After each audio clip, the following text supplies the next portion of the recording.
Hey guys, Caleb's Cards here, coming at you with a TTM tutorial video.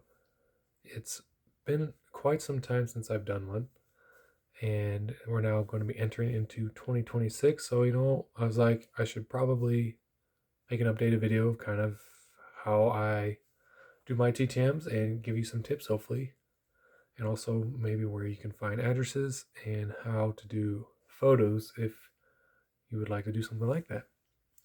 I think I last did one in like 2020, maybe. So it's been quite some time. And I've had a few people ask me, so I was like, well, I should do another video. So, what I do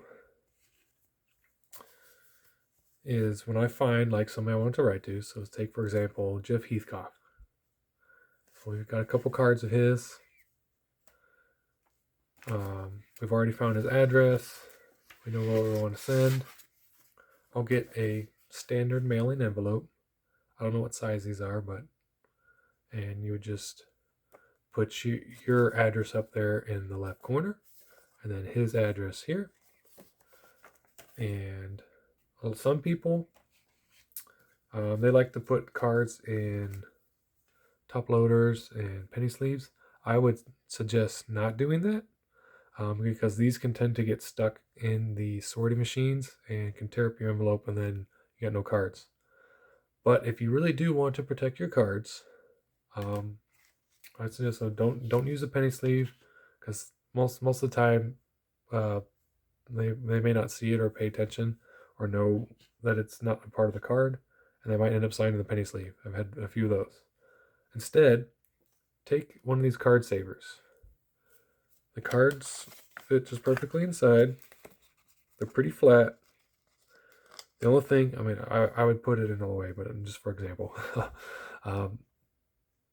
they're pretty flat, so for the most part, they will protect it. It won't obviously protect it through where the bend, but it's enough. And then take a sticky note and write on it. You can write on and say if you wanted inscriptions or something, or please, or like, could you remove the card from the top loader and send it back? My mailman tends to damage the mail, something like that. Just try to sound respectful, but not like you're telling them what to do, I guess. That's usually what I would do if I send with that, and I would usually only do that when I send to people who charge. Otherwise, honestly, you're taking a risk anyways. Never send any cards or items that you will not mind losing, because there's a good chance that they won't necessarily lose it, but the post office might lose it or destroy it. So, with that being said, make sure you are careful what you send. It's always a risk. But I would suggest definitely using card savers over top loaders. As you can see, they're much thinner. And then what I do, so when I stick the card, if I do send in a card saver, I'd stick the card in there. And then I got my SASE, as we call it, which is a self-addressed stamped envelope. Make sure, please, you include one of these. It's be rather rude to send to somebody and then not pay for the postage back to you and expecting them to. You can, however, if you were like sending international, like I've done before, Canada or the UK or something like that, and you don't have the stamps for that country, you could include some cash and with a sticky note or a note saying, "Hey, I don't have these stamps, but I wanted to pay you a little bit of money for the stamps." Basically, like you're buying it from them. And most people usually oblige. I usually never had a problem with that. Sometimes they just return the money, but never expect them to return the money. But you would just put the card, say like in here, put the self-addressed envelope. What I do is I get an index card or two, and I stick them in the SASE after I've already addressed it. And I will actually write in the corner, so I'll write the month and year that I sent it, and the initials of the player, because I'm tracking who I've sent to. And sometimes I've gotten envelopes back that were empty or were torn apart, and I'm like, who was this? So somebody could have taken it, or just the mail destroyed it, or they just returned an empty envelope. That's also been possible. But then I could go back and look at my records and see who potentially it was. And put a stamp on it, of course, there in the top right corner. and I usually stick it in there behind. And then and then I'll print my letter. And your letter can be however way you want to make it. You can handwrite it. You can print them.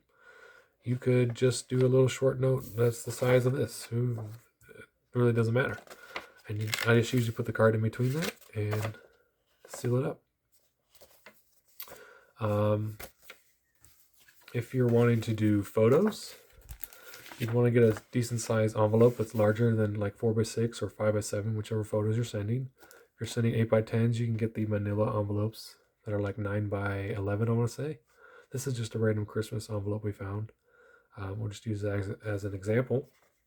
But again, put your address up there, their address there. And always for the SASE envelope, make sure you put your address in both spots, because I have had RTSs to myself because the machine wasn't able to read the middle one. The main one would go off, but it was able to read mine, so it still made its way to me. So don't be lazy. Make sure you put it in both spots. You can get address labels. You can write it. You can stamp it. I've got a stamper here that I'm starting to use to try it. You can do that too. But for these SASEs, I use these A6 envelopes. It's about 4 3/4 by 6.5. So plenty big enough for a 4x6 photo if you want to send. If you want to send larger photos, you have to get some bigger envelopes. But I've been using these. These are, you can find them like the greeting cards usually, or like at Walmart.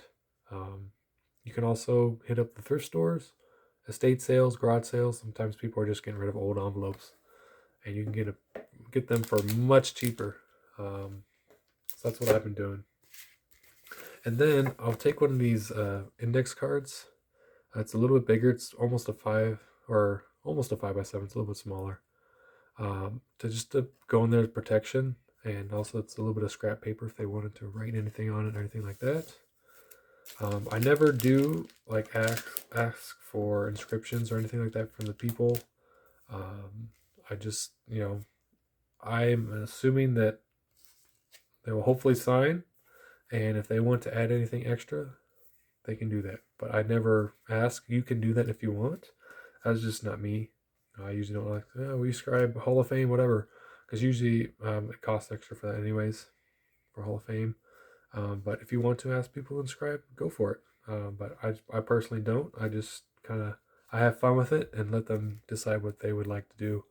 Try not to be pushy or anything like that. So it's pretty simple. Just make sure you get the right size envelopes, put your address and your address in both spots on the self-addressed envelope.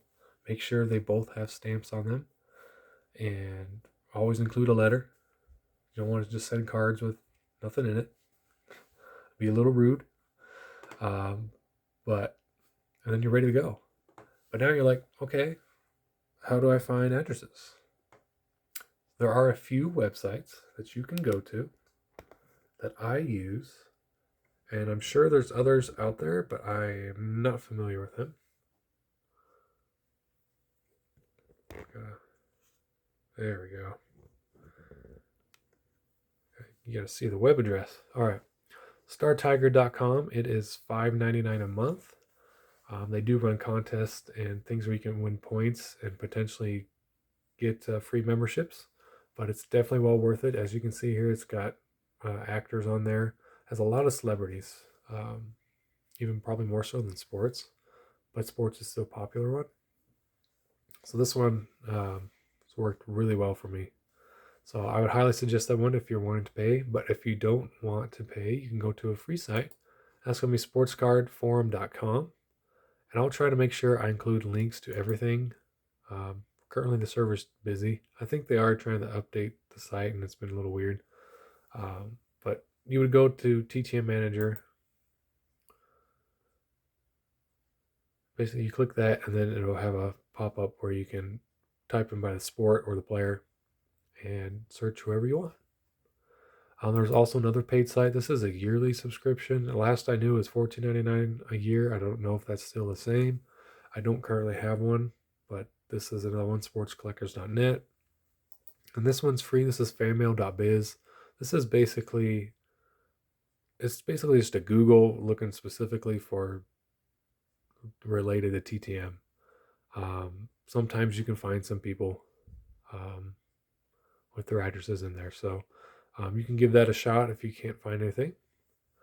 Now, if you are wanting to get into doing photos, a place I'd suggest how to make them is to go to Bing. You can use Google too, but I typically use Bing. And you just go to their image search, and let's just say we want to look up somebody. So we'll do Lance Armstrong. And usually I have mine on strict over here because you never know what random photos are going to pop up there. And then you go to more, or not more, I'm sorry. They've changed it. Let's go here. Normally I would screen record, but there we go. So you hit filter, that's next to the strict, and image size over here on the left.